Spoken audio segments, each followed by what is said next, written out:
நம் ஆண்டவர் இயேசு கிறிஸ்துவின் நாமத்தினால் மகிழ்ச்சியும் சமாதானமும் நம் அனைவரோடும் இருப்பதாக. எசாயா 45 1-8 முடிய.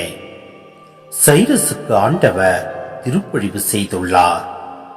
பிற இனத்தாரை அவர் முன் அடிப்பணிய செய்வார். அரசர்களை அவர் முன் ஆற்றலிழக்க செய்வார். கோட்டை வாயில்களை அவர் முன் பூட்டீராது திறந்திருக்க செய்வார். அவரது வலக்கையை உறுதியாக பற்றி பிடித்துள்ளார். அவரிடம் ஆண்டவர் கூறுவது இதுவே: நான் உனக்கு முன்னே சென்று குன்றுகளை சமப்படுத்துவேன்.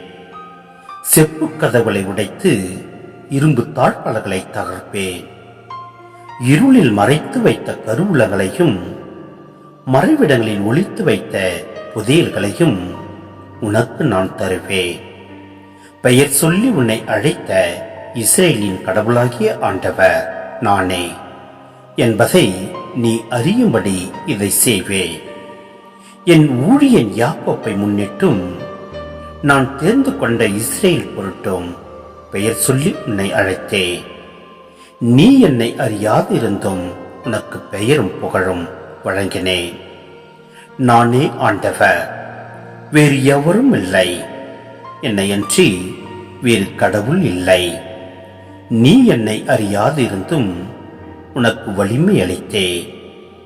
கதிரவன் உதிக்கும் திசை தொடங்கி மறையும் திசை வரை என்னையன்றி வேறு எவரும் இல்லை என்று மக்கள் அறியும்படி இதை செய்கிறேன்.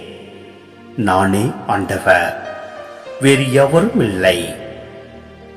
நான் ஒளியை உண்டாக்குகிறேன், இருளை படைக்கிறேன். நல்வாழ்வை அமைப்பவன் நான், தீமையை படைப்பவனும் நானே.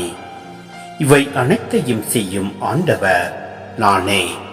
வானங்கள் பனிமழை என வெற்றியை அனுப்பட்டும். மேகங்கள் மாறியென அதை பொழியட்டும். மண்ணுலகம் வாய்த்திருந்து விடுதலை கனி வழங்கட்டும். அதனுடன் நீதி துளிர்க்கு செய்யட்டும். இவற்றை செய்பவர் ஆண்டவராகிய நானே. சிந்தனை: சைரசுக்கு ஆண்டவர் திருப்பொழிவு செய்துள்ளார். விவிலியத்தில் ஒரு பிற இனத்தாரின் அரசர் ஒருவருக்கு திருப்பொழிவு செய்யப்படுவதை இந்த வரிகளில்தான் வாசிக்கிறோம். திருப்பொழிவு இஸ்ரேலின் அரசர்களுக்கும் இறை வாக்கினர்களுக்கும் குருக்களுக்கும் மட்டுமே செய்யப்பட்டது. இச்செயல் ஆண்டவர் ஒருவரை தேர்ந்து கொள்வதை குறிக்கிறது. சைரசு மன்னர் ஆண்டவரால் அவருடைய மக்களின் விடுதலைக்காக தேர்ந்து கொள்ளப்பட்டவர். எனவே அவருக்கு திருப்பொழிவு செய்து அண்டை நாடுகள் அனைத்தின் மேலும் அவர் வெற்றி வாகை சூட ஆண்டவர் உதவுகிறார்.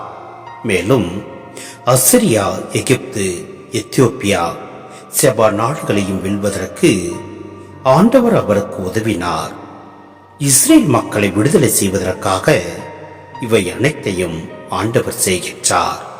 எனவே திருப்பொழிவு பெற்ற நாம் ஆண்டவருக்கு உகந்தவற்றையே நாம் செய்கின்ற போது முழுமையாய் விடுதலை நமக்கும் அளிப்பார், அனைத்திலும் ஆசீர்வதிப்பார்.